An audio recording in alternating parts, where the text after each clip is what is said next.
معزز حاضرین، ممبر نور پہ رونق افروز علماء کرام،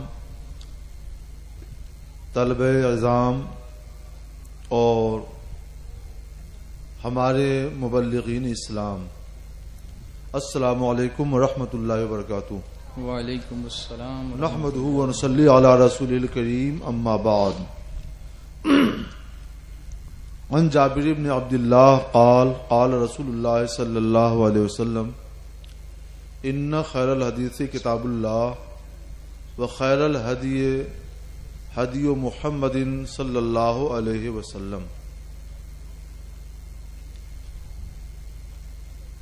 آئیے ہم لوگ سب سے پہلے حضور عقائد عالم، تاجدار بنی آدم و آدم، نبی امی فدا و ابی و امی، جناب احمد مجتبیٰ محمد مصطفیٰ صلی اللہ علیہ وسلم کی بارگاہ بےکس پناہ میں بلند آواز سے درود پاک کا ہدیہ پیش کریں۔ اللہم صلی علی سیدنا مولانا محمد معدل الجود والکرم وآلہ واصحابہ بارک وسلم، صلاۃ و سلام علیک یا حبیبی یا رسول اللہ۔ ہم سب اہل سنت و جماعت ہیں اور ہم سب کا ایک ہی نعرہ ہے، وہی نعرہ جو عاشق رسول اعلی حضرت امام محمد رضا علیہ رحمت و رضوان نے ہم کو دیا، جان ہے عشق مصطفیٰ روز فزوں کرے خدا، جس کو ہو درد کا مزہ ناز دوا اٹھائے کیوں۔ علم کا حاصل کرنا ہر مسلمان مرد اور عورت پر فرض ہے۔ اس کے لیے اللہ کے رسول صلی اللہ علیہ وسلم نے اپنے امتیوں کو مختلف طرح سے ترغیب دی ہے اور اس کے فضائل بیان کیے ہیں، اور اس فرض کے چھوڑنے والوں کو وعید بھی دی ہے، کیونکہ علم ایک ایسی چیز ہے کہ جس دل میں یہ علم ہوتا ہے اس کو بھی روشن اور منور کرتا ہے، اور جب وہ روشنی پھوٹتی ہے تو دور دور تک کے لوگوں کو وہ روشن اور منور کرتی چلی جاتی ہے۔ اس لیے یہ مجمع قابل مبارکباد ہے کہ علم دین حاصل کرنے کے لیے یہاں اکٹھا ہوا۔ ایک حدیث میں ہے کہ حضور سید عالم صلی اللہ تعالی علیہ وسلم نے ارشاد فرمایا، جو علم کی طلب میں چلے تو رحمت کے فرشتے اس کے پیروں کے نیچے اپنے پر بچھاتے ہیں۔ اور ایک حدیث میں ہے کہ اگر اسی حال میں اس کا انتقال ہو جائے، اس کی زندگی کا آخری وقت آ جائے، تو اس کے اور نبیوں کی جنت کے درمیان صرف 2 درجے کا فاصلہ رہے گا، یعنی سرکار علیہ الصلوۃ والسلام اسے جنت کی بشارت دے رہے ہیں، اور بہت اعلی قسم کی جنت کی۔ طالب علم وہی نہیں ہے جو ہمارے جامعہ ہرا میں رہ کر تعلیم حاصل کریں، دینی مدرسے میں رہ کر نام لکھوا کر کے تعلیم حاصل کریں، وہ بھی ہیں اور آپ بھی ہیں کہ آپ اپنے گھر سے علم دین حاصل کرنے کی نیت سے یہاں تشریف لائیں۔ تو جب سے آپ چلے ہیں اس وقت سے آپ طالب علم ہیں، اور جب تک گھر واپس نہیں چلے جائیں گے اس وقت تک طالب علم ہی رہیں گے، تو آپ کو اس کا ثواب اور اس کی فضیلت برابر مل رہی ہے۔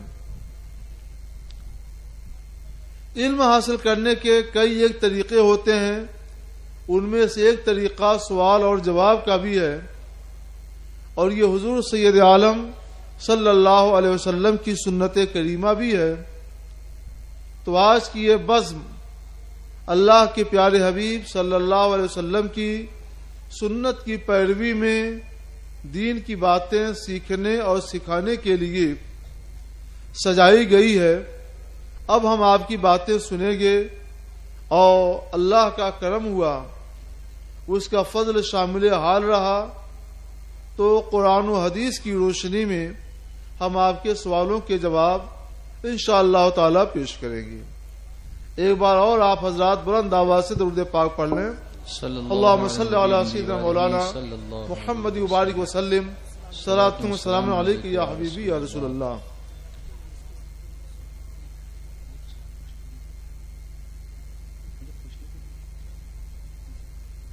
حضور ایک سوال عرض کرتا ہوں جی کہ آج کل سوسائٹی میں ایک ایسا رواج چلا ہے، یہ میں اپنی طرف سے پیش کر رہا ہوں، کسی نے بھیجا نہیں، لیکن میں نے چیزیں محسوس کی ہیں کہ لڑکا اور لڑکی جب جوان ہو جاتے ہیں تو ان کی انگیجمنٹ ہوتی ہے، منگنی۔ یہ منگنی کی رسم، اس کی شرعی حیثیت کیا؟ سوال ایک۔ نمبر دو، ہوتا یہ ہے کہ جب منگنی ہو جاتی ہے تو اس کے بعد نکاح سے پہلے یہ آپس میں تعلقات، مطلب کم سے کم بات چیت، گھومنا پھرنا، پارٹیوں میں جانا، یہ بھی آج کل عام ہونے لگا ہے۔ تو کیا منگنی ہونے کی وجہ سے وہ بچی محرم ہو جاتی ہے اس کی؟ اور اگر اس طرح کی حرکتیں کریں تو اس پر کیا حکم ہونا چاہیے؟ یہ دو طرح کا سوال ہوا۔ پہلا یہ کہ منگنی کی شرعی حیثیت کیا ہے، تو اس سلسلے میں ہم وضاحت کر دیں کہ منگنی کی شرعی حیثیت صرف اس قدر ہے کہ لڑکی کو پیغام نکاح دیا جائے یا لڑکی کی طرف سے لڑکے والوں کو پیغام نکاح دیا جائے اور بعد میں دونوں فریق یکجا ہو کر اس بات کو پکا کر لیں۔ پیغام نکاح دینا لینا یہ احادیث نبویہ سے ثابت ہے۔ پیغام نکاح کو قبول کرنا، اگر رشتہ پسند آ جائے تو پیغام نکاح کو قبول کر لینا، بات کو پکی کرنا، یہ بھی حدیث پاک سے ثابت ہے۔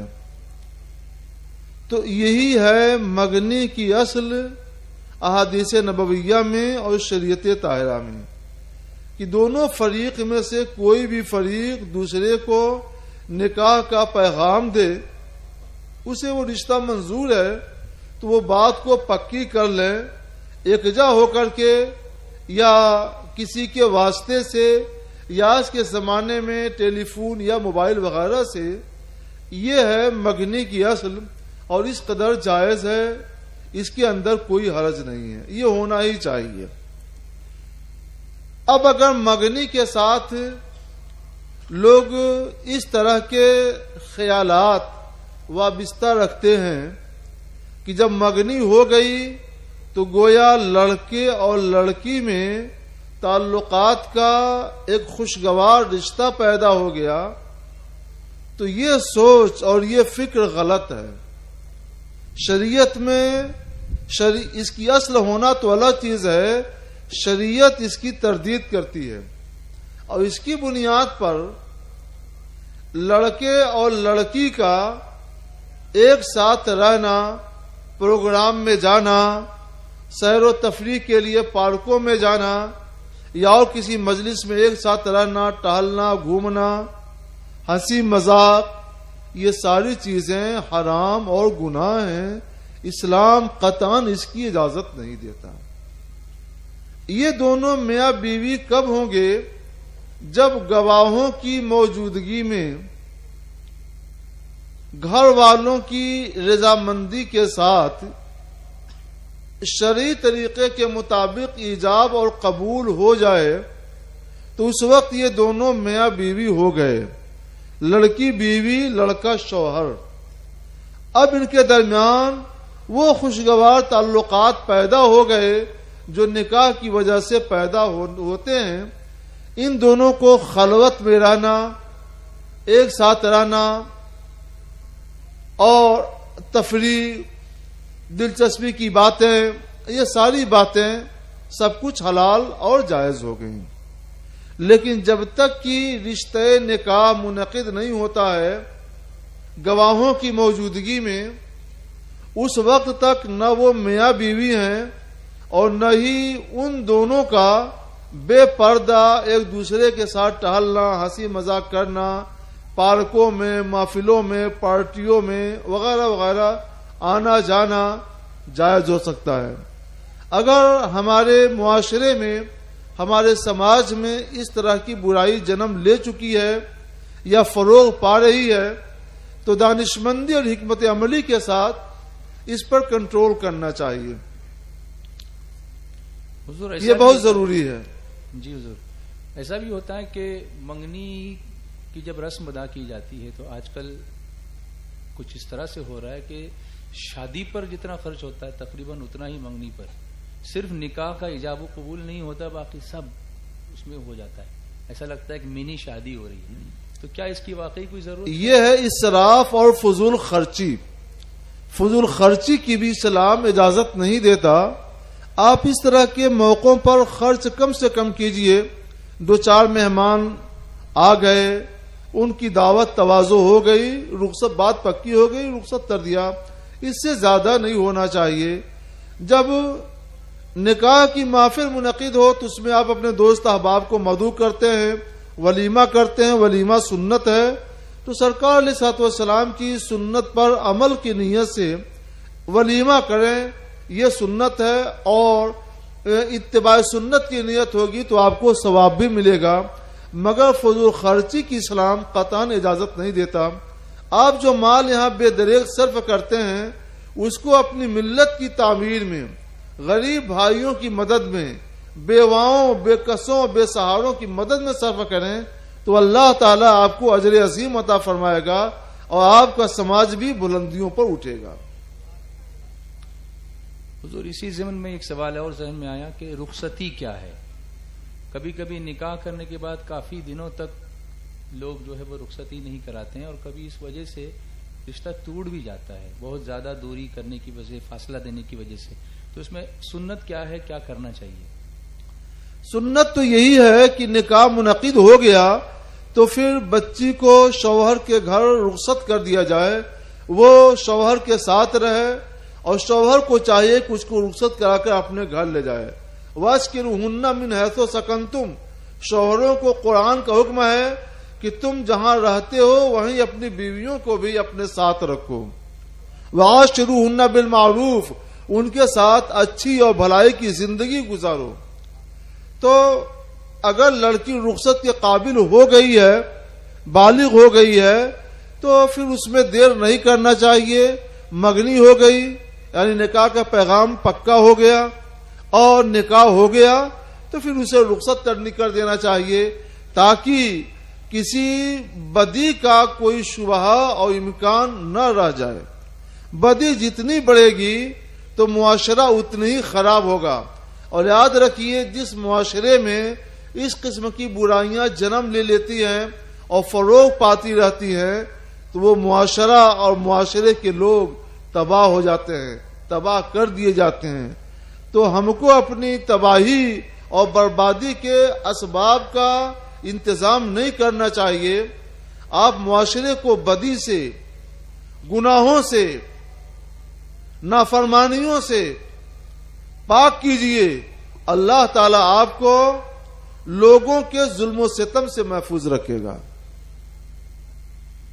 خواتین کے لیے نماز پڑھتے وقت کیا ہاتھ میں گلوز پہننا، دستانے، اور پیروں میں نماز پڑھتے وقت کیا پہننا؟ دستانے، اچھا اور پیروں میں موزے پہننا، کیا یہ ضروری ہے؟ نہیں، ضروری بمانا فرض یا واجب یہ کچھ نہیں ہے۔ وہ اگر ہاتھ کو، اگر ایسی جگہ پہ وہ ہیں کہ انہیں یہ احساس ہے کہ ادھر سے غیر محرموں کا گزر ہو سکتا ہے، ان کی نظر ان کے ہاتھ پر، ان کے پاؤں پر پڑے گی، اس لیے وہ چھپا سکتی ہیں۔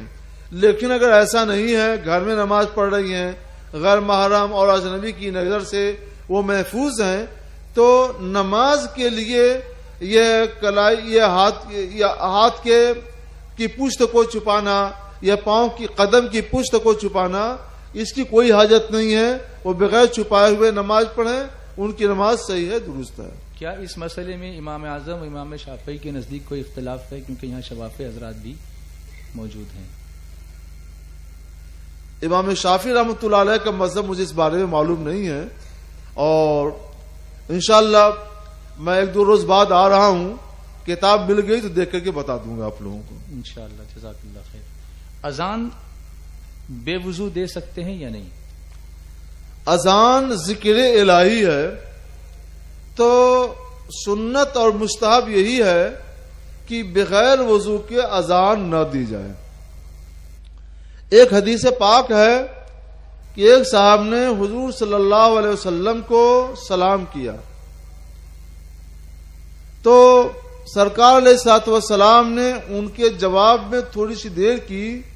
آپ وضو فرما رہے تھے، وضو کرنے کے بعد آپ نے ان کو جواب دیا اور فرمایا کہ مجھ کو تمہارے سلام کا جواب دینے سے یہ چیز مانے ہوئی کہ میں بغیر طہارت اور بغیر وضو کے اللہ کا ذکر کرنا پسند نہیں کر رہا تھا۔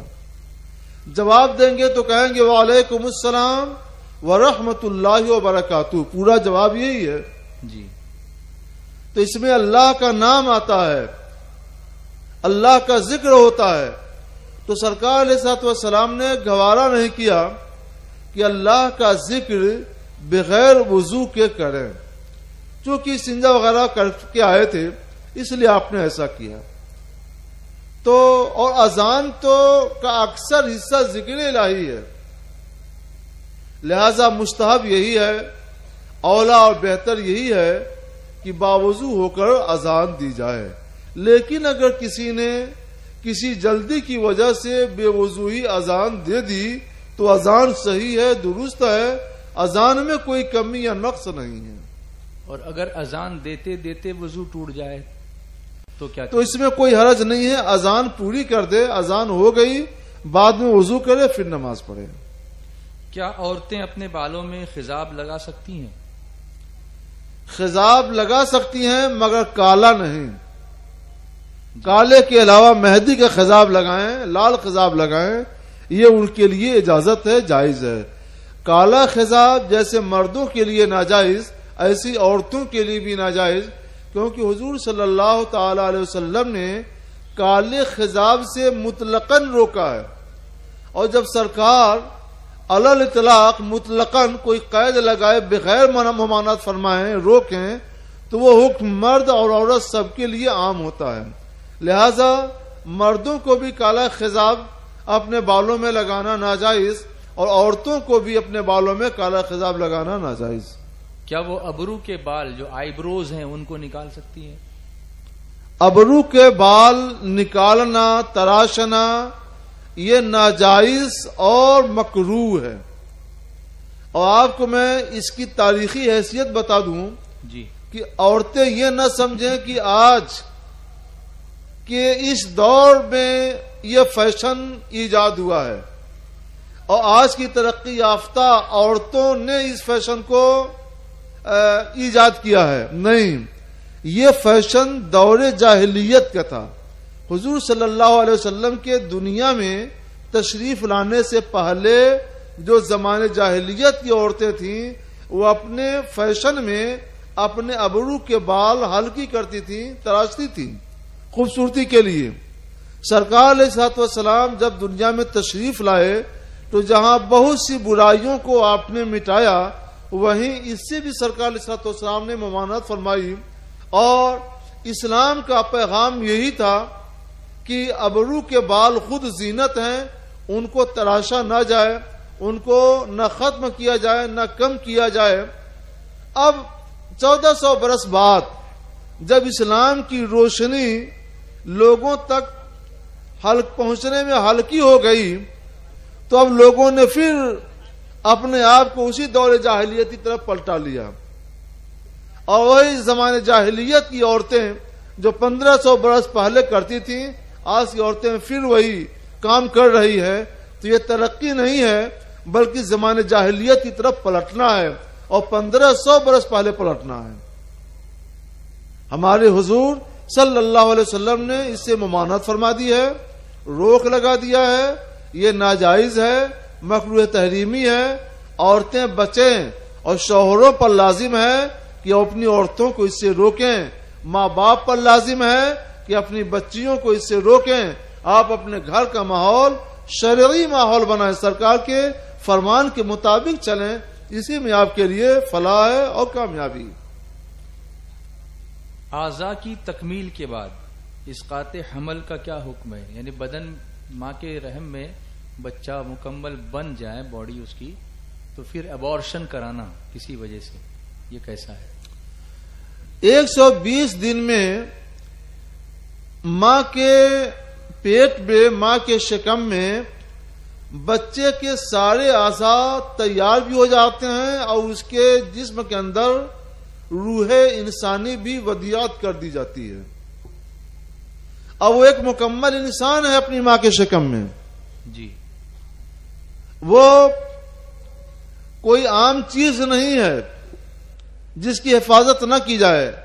اس کے اندر روح انسانی ودیعت کر دی گئی ہے اور وہ ایک مکمل انسان ہے. تو اس کو ساقط کرنا یعنی دوا وغیرہ کے ذریعے اس کو ہلاک کرنا، یہ ایسے ہی ہے جیسے آپ کسی جاندار انسان کو قتل کر ڈالیں. یہ کوئی بھی صاحب عقل گوارا نہیں کرتا کہ کسی انسان کو قتل کیا جائے. تو ایسے بے گناہ اور بے سہارا بچے کو قتل کرنا کیسے گوارا ہو سکتا ہے؟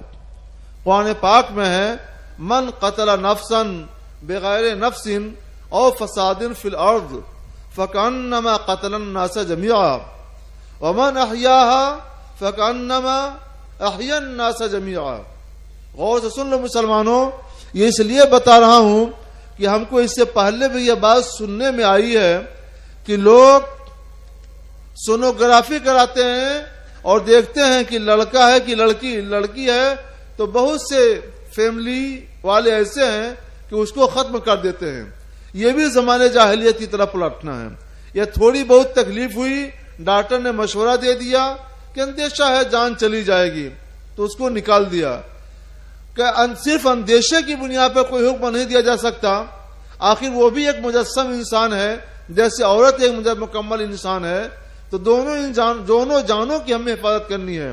قرآن فرماتا ہے، من قتل نفسا بغیر نفس، جس نے کسی جان کو قتل کیا بغیر کسی جان کے بدلے یا بغیر زمین میں فساد مچانے کے جرم کے، یعنی یا تو اس نے کسی کو قتل کر دیا ہے تو اس کے بدلے میں قتل کیا جائے گا، یا زمین میں اس نے فساد مچایا ہے تو اس کے وجہ سے اس کی پاداش میں اور اس کے جرم میں اس کو قتل کیا جائے گا.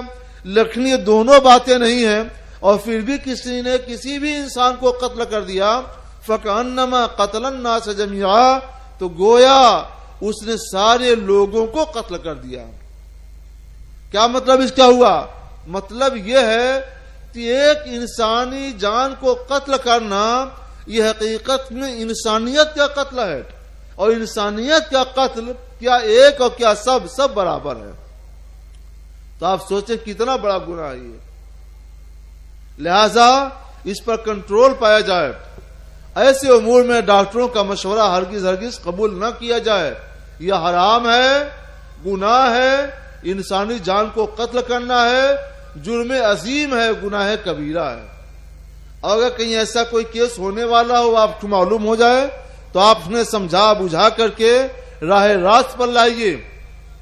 آپ نے اگر اس جان کو، بے گناہ جان کو بچا لیا، تو اسی کے ساتھ قرآن پاک آپ کو بشارت دیتا ہے، وَمَنْ أَحْيَاهَا فَكَأَنَّمَا أَحْيَا النَّاسَ جَمِيعًا، اور جس نے ایک جان کو بچا لیا تو اس نے گویا سارے انسانوں کو بچا لیا. کہ ایک جان کی حفاظت انسانیت کی حفاظت ہے، اور انسانیت کی حفاظت گویا سارے انسانوں کی حفاظت ہے.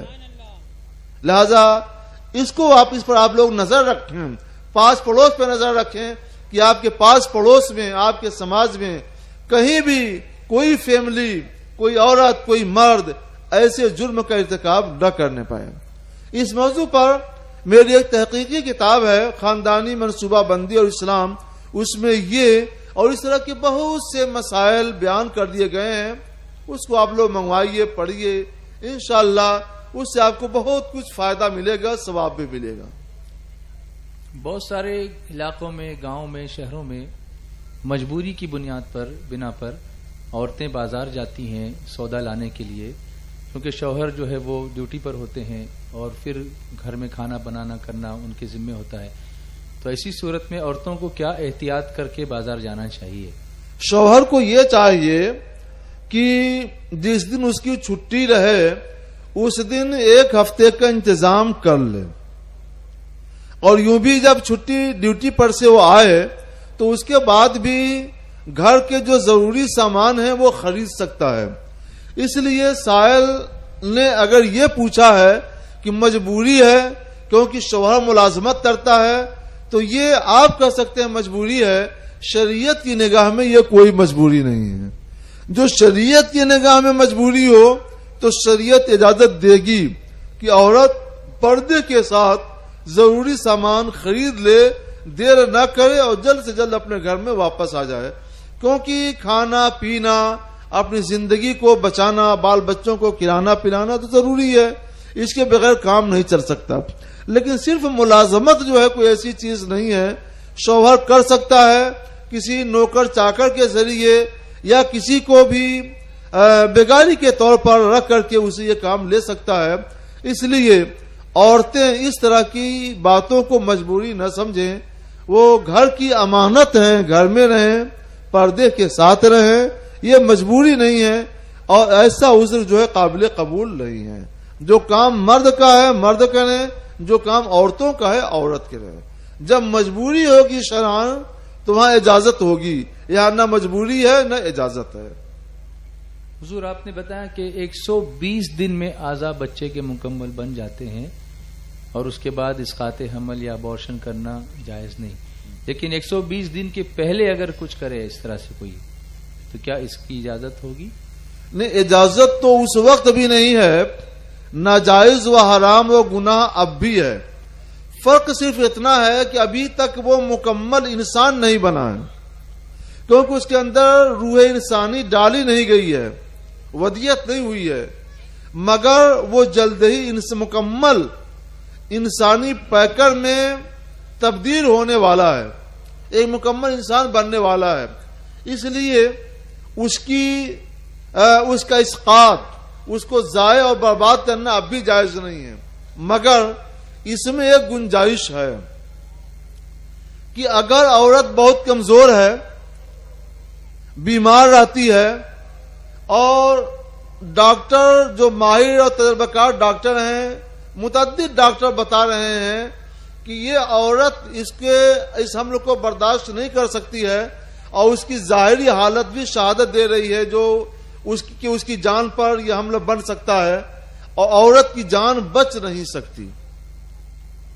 تو اگر اس بات کا یقین ہو جائے کہ اگر حمل باقی رہ گیا تو عورت کی جان نہیں بچ سکتی ہے, تو اب یہاں دو چیزیں ہیں, یا تو حمل کی حفاظت کی جائے یا عورت کی جان کی حفاظت کی جائے.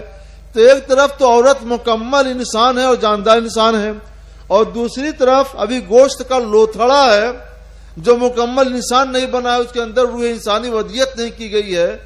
تو عورت کی جان بچانے کے لیے اس کو ساقط کرنا جائز ہوگا.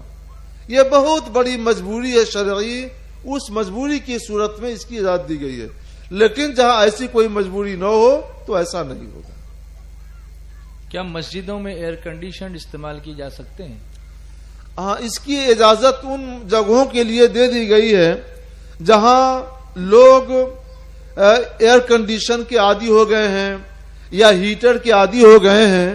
تو وہاں مسجدوں میں ایئر کنڈیشن اور ہیٹر کا استعمال ہو سکتا ہے, وضو کے لیے بھی, اور مسجدوں کے اندر, حرم کے اندر بھی یہ ہو سکتا ہے. البتہ اس میں اس بات کا لحاظ رکھنا چاہیے کہ لوگ ہیٹر کے لیے, اے سی کے لیے, اور اس کے لیے جو بجلی خرچ ہوگی اس کے لیے الگ سے چندے کا انتظام کر کے اس کے اخراجات کو پورا کریں. جو پہلے کے اوقاف ہیں, پہلے کے اوقاف کی آمدنی نہ اے سی میں خرچ ہو سکتی ہے، نہ ہیٹر میں خرچ ہو سکتی ہے، اور نہ ہی اس بجلی میں خرچ ہو سکتی ہے جو بجلی اس ہیٹر یا اے سی کے لیے استعمال ہوگی، خرچ ہوگی۔ تو اس کے لیے لوگ چندہ کر لیں، اسی چندے سے یہ سارے کام کریں، اس کی اجازت ہے۔ ایک مسجد کا سامان دوسری مسجد میں منتقل کر کے پہلی مسجد میں نیا سامان لگانا، یہ کیسا ہے؟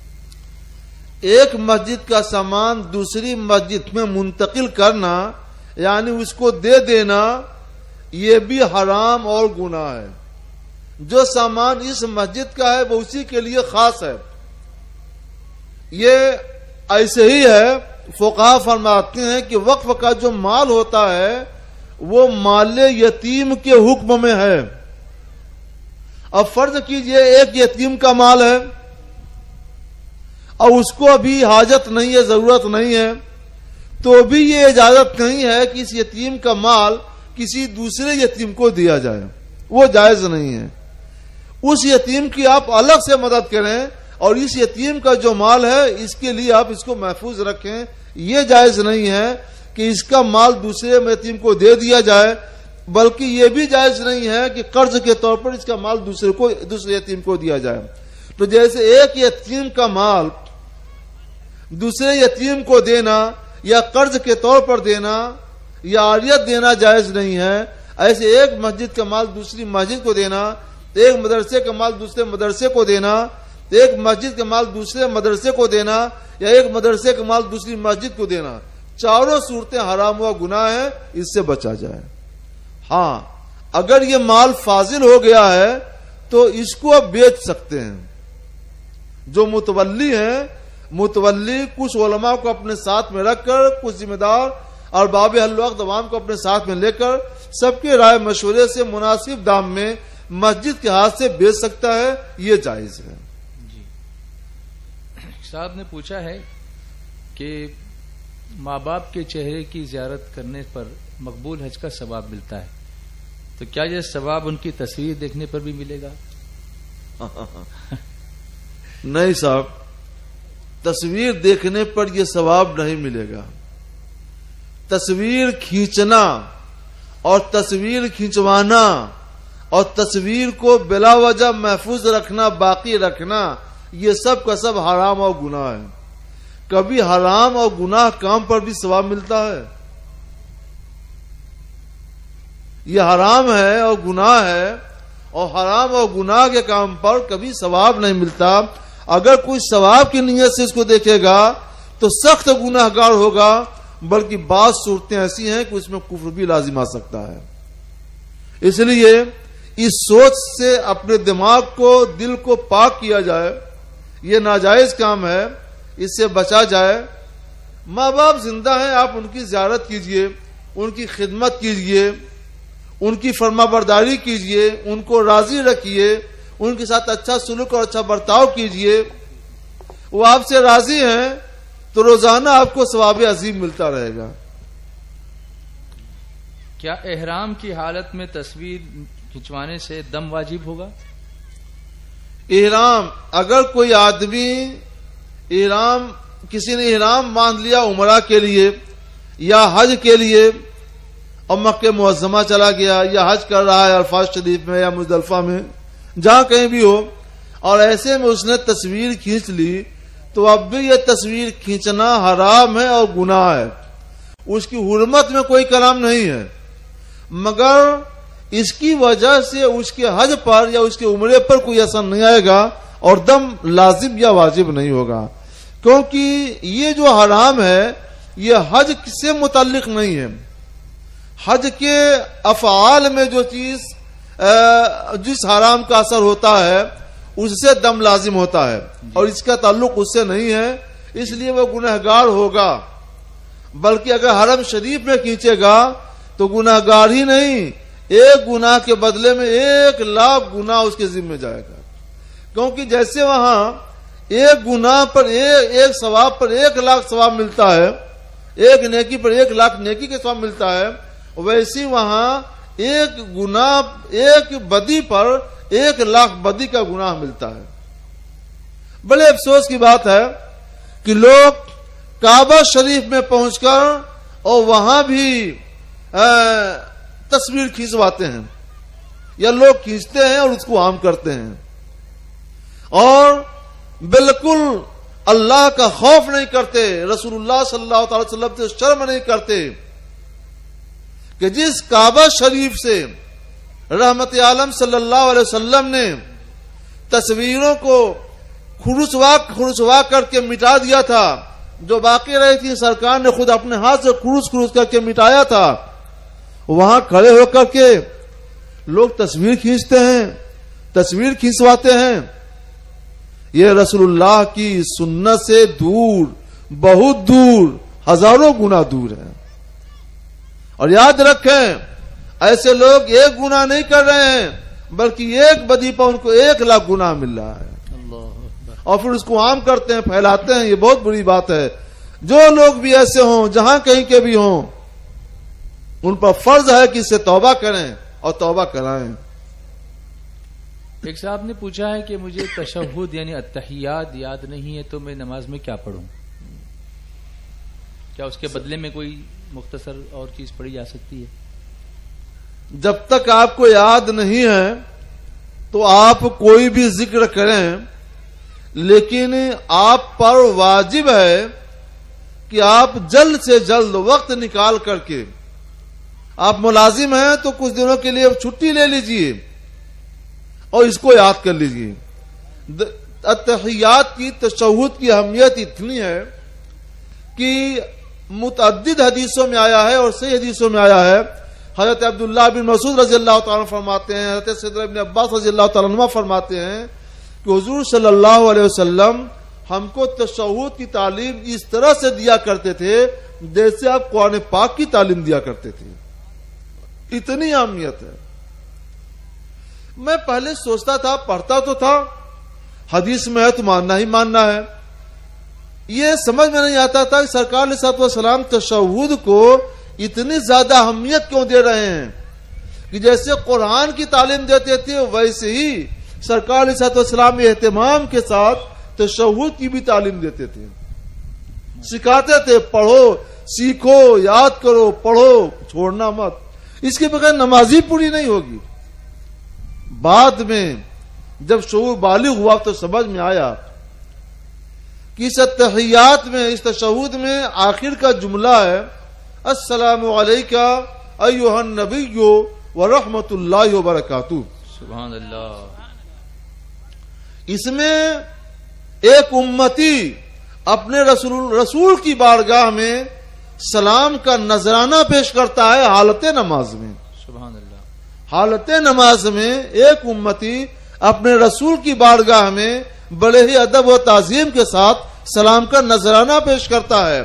تو سرکار علیہ الصلوۃ والسلام اس لیے تعلیم دیتے تھے تاکہ امت کو معلوم ہو جائے کہ رسول اللہ کی تعظیم و توقیر فرض ہے، اور یہاں تک کہ نماز میں بھی رسول اللہ کی بارگاہ میں سلام پیش کرنا واجب ہے. نہیں پیش کرو گے تمہاری نماز نہیں پوری ہوگی. اس لیے میرے بھائی، اگر آپ کو یاد نہیں ہے تو آپ گنجائش کا راستہ مت ڈھونڈیے، بلکہ آپ علماء کے پاس بیٹھ جائیے، یاد کر لیجئے. جب یاد ہو جائے تب اٹھیے. اس سے رسول اللہ کی روح پاک خوش ہو جائے گی آپ سے. سبحان اللہ. آخری سوال عرض کرتا ہوں سیشن کا کہ حالت حیض میں قرآنی آیات کی تلاوت کرنا اور دعائے قنوت پڑھنے کا حکم کیا ہے؟ حالت حیض میں قرآنی آیتوں کو تلاوت کرنا اور دعائے قنوت پڑھنا، اس کا کیا حکم؟ قرآنی آیتیں تلاوت کرنا تو یہ حرام اور گناہ ہے. حالت حیض میں؟ حالت حیض میں جی. حیض کی حالت میں ہو عورت یا نفاس کی حالت میں ہو تو قرآن پاک کی تلاوت کرنا یہ حرام اور گناہ ہے، اور دعائے قنوت پڑھنا یہ مکروہ ہے. البتہ اگر کوئی عورت معلمہ ہے تو اس کے لیے اتنی اجازت ہے کہ چھوٹے بچوں کو اگر پڑھاتی ہے تو ایک ایک لفظ ہجے کرا کر پڑھانا چاہے تو پڑھا سکتی ہے. بچے تو اچھا، کیونکہ ایک لفظ وہ قرآن نہیں، قرآن تو ہے، وہ قرآن کی تلاوت نہیں ہے. تو ایک لفظ پڑھایا خاموش ہو گئی، پھر ایک لفظ پڑھایا خاموش ہو گئی. تو جو عورت معلمہ ہو، بچوں کو پڑھاتی ہو، اس کے لیے اتنی اجازت ہے. جیسے مثال کے طور پر جیسے اس نے پڑھایا الف لام زبر ال، ہا میم زبر ہم، دال پیش دو، کہا کر رک گئی. بچے نے بھی کہہ لیا. اب کہے الحمدو، اب بچے نے بھی کہہ لیا. اب اس کے بعد ہے را با زبر رب، با زیر بے رب. اس طور پر ایک لفظ پڑھایا خاموش، سانس توڑ دیا، پھر ایک لفظ پڑھایا سانس توڑ کر خاموش. اس طور پر پڑھا سکتے. اور اگر ہجے نہ کرے اور صرف یوں کہے الحمدو، پھر سانس توڑ دے، پھر للہ، پھر سانس توڑ دے، پھر ربل، پھر سانس توڑ عالمی، ایسے اگر کرے تو اگر اس طور پہ بھی کرتی ہے تو جہاں آیت نہیں ہو رہی ہے تو اجازت ہونی چاہیے. جی اس کی اجازت ہونی چاہیے، مرد سب کے لیے نہیں، صرف معلمہ کے لیے. جی کیونکہ وہ بچوں کو تعلیم دے رہی ہے. اچھا. بچوں کی تعلیم اسلام میں بہت ہی اہمیت رکھتی ہے. جی. تو بچوں کی تعلیم کی مجبوری کی وجہ سے اس صورت کو جائز رکھا گیا ہے، بس. جی. اس کے سوا نہیں. لیکن کچھ آیتیں ایسی بھی ہیں جو دعا کے طور پہ پڑھی جاتی ہیں، تو کیا بطور بنیت دعا ان کو پڑھ سکتے ہیں؟ اور کچھ آیتیں ایسی ہیں جو دعا ہی کی جگہ پر ہیں. جی. تو اگر عورت چاہے تو تلاوت کی نیت سے نہیں، جی، بلکہ دعا کی نیت سے ان کو پڑھ سکتی ہے. کیونکہ جب دعا کی نیت سے پڑھے گی تو حقیقت میں اب وہ تلاوت نہیں ہوگی بلکہ دعا ہوگی. جی. دعا کرنا جائز ہے، لہذا اپنے الفاظ میں دعا کرے یا قرآن پاک کی کوئی آیت ہو اس کو دعا کی نیت سے پڑھے، یہ دونوں صورتیں جائز ہیں. ماشاء اللہ. اللہ تعالیٰ جزائے خیر عطا فرمائے. جی تو چاہتا ہے کہ یہ انبار لگا ہوا ہے سوالات کا، لیکن وقت کی قلت کی وجہ سے میں اجازت چاہوں گا. اور انشاءاللہ 26 تاریخ کو چاند تارا مسجد میں آپ سب تشریف لائیں. وہاں علم کے یہ چاند ستارے آپ کی خدمت میں گوہر پارے پیش کریں گے انشاءاللہ. تو بھیونڈی میں 26 تاریخ کو انشاءاللہ چاند تارا مسجد میں آپ تشریف لائیں. انشاءاللہ مزید سوالات وہاں پر. اور ایک چیز کی اور میں بات آپ کو بتا دوں کہ بہت سارے سوالات یہاں پر میرے پاس آئے، میں نے نہیں پیش کیے. وجہ یہ تھی کہ میں پہلے وہ سوالات پوچھ چکا ہوں. سی ڈی لیجئے، مکتب پر جائیے، تھوڑا سا خرچ کیجئے. ہر چیز اپنی مرضی کے مطابق ہوگی ضروری نہیں ہے. آپ اس مجلس میں نہیں تھے، آج یہاں پر ہیں، لیکن آج جو سوالات کیے گئے زیادہ تر کوشش یہ ہوئی کہ جو پہلے نہیں پوچھے گئے تھے وہ پوچھے گئے تاکہ ایک ذخیرہ ہمارے پاس ہو جائے. تو اس لیے میں معذرت چاہوں گا اگر کوئی سوال پوچھنے سے رہ گیا ہوں میں. اللہ تعالیٰ جزائے خیر دے. آپ حدیث شریف میں ہے تھوڑی دیر علم کی، دین کی باتیں سیکھنا سکھانا رات بھر جاگ کر نفل عبادت سے بہتر ہے. تو جتنی دیر کے لیے کہا گیا ہے اسے کئی گنا زیادہ آپ نے دین کی باتیں سیکھی، ہم نے سکھائی.